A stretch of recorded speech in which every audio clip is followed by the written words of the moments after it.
His new realm having been ravaged by the civil wars of AD 69, the Emperor Vespasian sought to restore its financial security by a series of new and renewed taxes. This gained him something of a reputation of extracting as much money as he could, even from what were considered disreputable sources. When his son Titus blamed him for even laying a tax upon urine, he applied to his nose a piece of the money he received in the first instalment and asked him if it stunk. And he replying no, and yet, he said, it is derived from urine.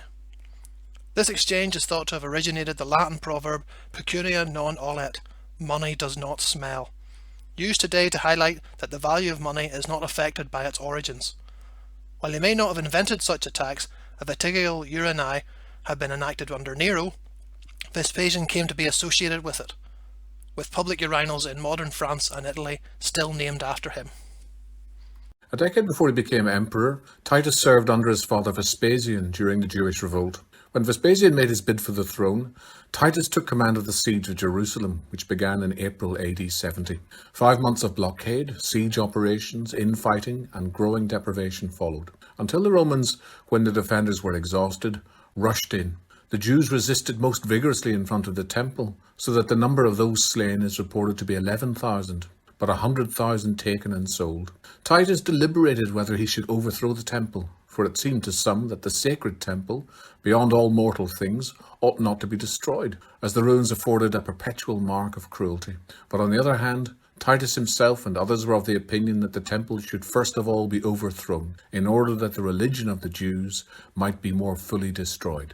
Titus's triumph is commemorated on the Arch of Titus in Rome, depicting some of the many treasures looted from Jerusalem, including the menorah and the trumpets of Jericho. Autocratic and arrogant rule, property confiscations, executions, and poor relations with the aristocracy spawned a plot against the Emperor Domitian, encompassing friends, freedmen, officials, courtiers, and possibly his wife. As the conspirators were deliberating when and how to attack him, Stephanus, a steward of the emperor's niece, at the time under accusation for embezzlement, offered his aid and counsel.